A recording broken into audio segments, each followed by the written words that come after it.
Pertanyaan saya, jika seseorang misalnya kecelakaan dan otaknya hancur, otomatis otak tidak bisa lagi bekerja menerima listrik, spirit, sehingga pengalaman merasakan dunia fisik ini akan terhenti. Di sana katanya saya dengar-dengar dari pengalaman NDE, mereka masih ada di tempat kejadian menyaksikan fisik mereka. Saya ingin bertanya, bagaimana listrik ini menjadi kesadaran? Bagaimana penjelasan impuls listrik bisa sadar sebagai consciousness? Kalau pertanyaannya bagaimana listrik ini menjadi kesadaran, ya yang sadar itu ya tadi ya listriknya itu tadi.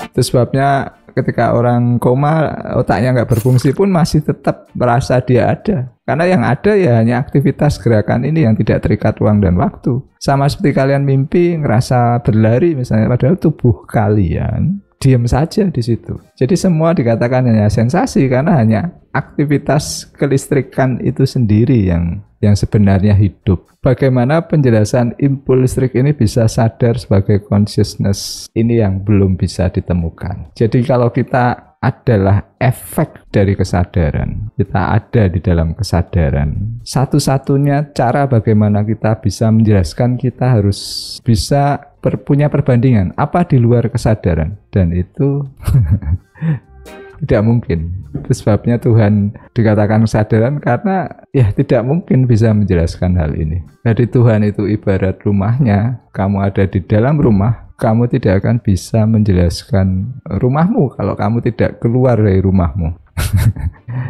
Jadi kalau mau menjelaskan kesadaran seperti apa, tidak ada caranya. Kalau kamu mati kembali menjadi gelombang, jadi listrik, jadi aktivitas ini tadi. Tapi kamu tidak bisa bercerita. Itu kenapa di ajaran kuno lebih banyak sifatnya adalah penyatuan, manunggal. Kalau di Kristen ini Katolik ada komunian, menyatukan sisi fisik dan non fisik. Di situ kita bisa mengetahui. Oke ya, jadi seperti Tesla mengatakan, listrik itu sendiri hidup. Yang hidup justru ini. Bahkan kamu tidak perlu tubuhmu, kan di mimpi kamu bisa mengalami kok sensasi, kamu mungkin berlari-lari atau berjalan, pergi ke luar negeri, menikah, punya anak, dalam mimpi pun bisa. Jadi ibarat kamu main game ya, kamu menyetir mobil, ya kan? Lalu kamu bertanya seperti pertanyaanmu, bagaimana impuls listrik tadi bisa menjadi consciousness sementara kamu ada dalam game itu sendiri.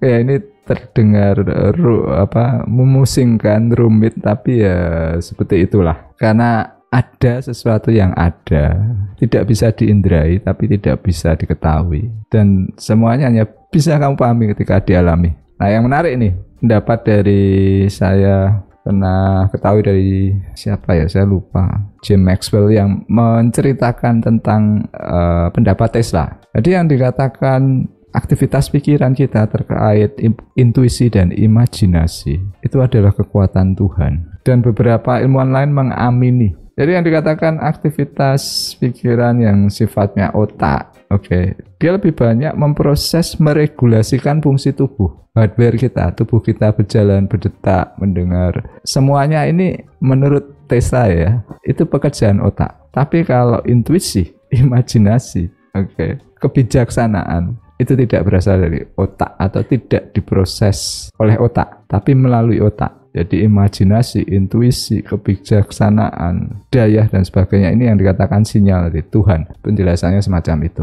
Jadi meskipun kamu beragama, tidak beragama, percaya Tuhan atau tidak percaya Tuhan, selama kamu ada pikiran, intuisi, imajinasi, kebijaksanaanmu itu asalnya dari Tuhan. Jadi termasuk ide-ide, kreativitas, ini yang diyakini ilmuwan seperti Tesla itu berasal dari Tuhan.